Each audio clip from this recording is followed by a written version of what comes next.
لإمام الشافعيان برسي قيل للشافعي أنه كان لعيسى عليه السلام إحياء الموتى ولم يكن ذلك لمحمد صلى الله عليه وسلم. ئێوە هەراڵەن پێغەمبەرەکە ئێمە گەورەیە بە ئیمامی شافعیانوت ئەی شافعی ئێوە ئەڵەن پێغەمبەرەکە ئێمە گەورەیە پێغەمبەرێکی ئولوالعەزمە گەورەی پێغەمبەرانە سەیدی مەخلوقاتە ئەی کوا زیندووکردنەوەی مردوو کاتێک حەزرەتی عیسا مردووی زیندووە کردەوە پێغەمبەرەکە ئێوە کەی مردووی زیندوو کردێتەوە؟ ئیمامی شافعی فەرمووی بە نەرمونیانیەوە فەرمووی بەڵێ ڕاستە حەزرەتی عیسا مردووی زیندوو کردەوە بە ئەمری پەروەردگار و ئیجازەی پەروەردگار. كان للمصطفى صلى الله عليه وسلم إحياء الجزع وبكاؤه پیغمبر خوا دەسەڵاتی پێدا بوو نەک مردوو زیندوو کاتەوە دار و بەردی زیندوو ئەکردەوە ئەگریان و شایەتمانە بە شانی پێغەمبەری خوا هێنا. رسول الله فەرمووی بەردێک لە مەکا بوو هەموو جارێ ئەیناسمەوە منی ئەبینی هەتا پێش پێغەمبەراتیش کە منی ئەبینی ئەی فەرموو السلام عليك يا رسول الله. اینجا حەدیثی صحیحە ئەو کاتێک کە پێغەمبەری خوا مینبەری بۆ دروست کرا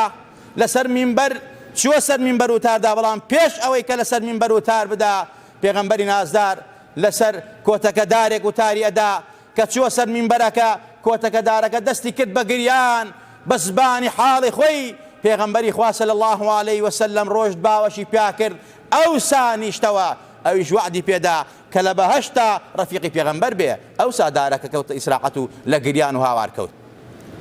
ئیمامی شافعی فەرمووی پێغەمبەری ئێمە نەک مردوو زیندوو کاتەوە دار و بەردێکی بێڕۆح ڕۆحی کرد بە بەریا بە ئیزنی پەروەردگار گریان بۆ ڕەسوول الله شایەتمانن بە شانیا هێنا. اینجا فەرمووی ئەی شافعی حەزرەتی موسا بەڕاستی بەحری شەق کرد بەناو بەحرا خۆی و ئومەتەکەی ڕۆشتن ئەی پێغەمبەری خوا صلی الله عليه وسلم چی شەق کرد؟ فەرمووی کانە للمصطفى شەق القەمەری پێغەمبەری خوا مانگی شەق کرد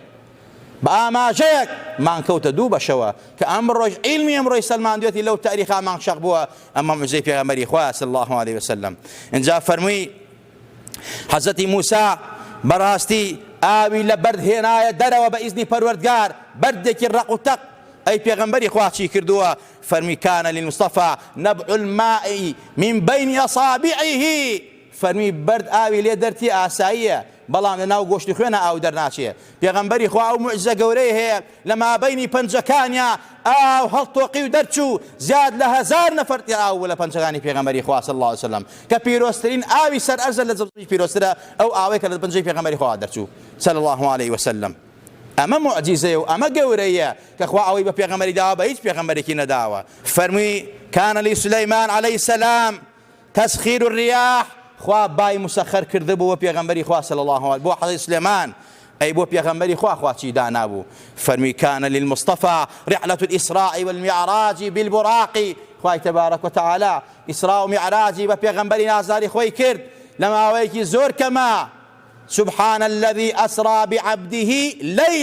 ليلا نكيرية يعني لكميكي شوا خوا أم شو الرئيب في غمري خوا كر أو مسافة دوري بيني مكة وبيني بيت المقدس محتل إن جالي واسمعنا كانوا أوهم وقفتوا جو بينيني أوهم وشتا لما صافي كما رحمة لما ولوي كافة الميد شوبو دي بيستي كريا درياوة هاتوا هلقا هر ألرياوة أو عندما صافي كم بو بيغمبري خوا كروشت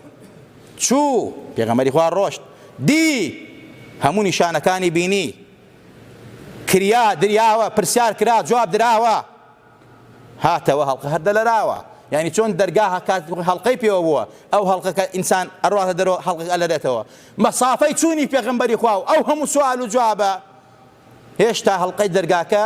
لە لەرین نەکەوتە بوو. ئەمە بەڕاستی بۆ پێغەمبەری خوا بوو. إمام شافعي بمشي وازا والله ميداوة فرمي إسراء ومعراج رسول الله معجزة وبيغمبري خوا قوري رسول الله درخا كبراسي أفضل مخلوقاته قوري مخلوقاته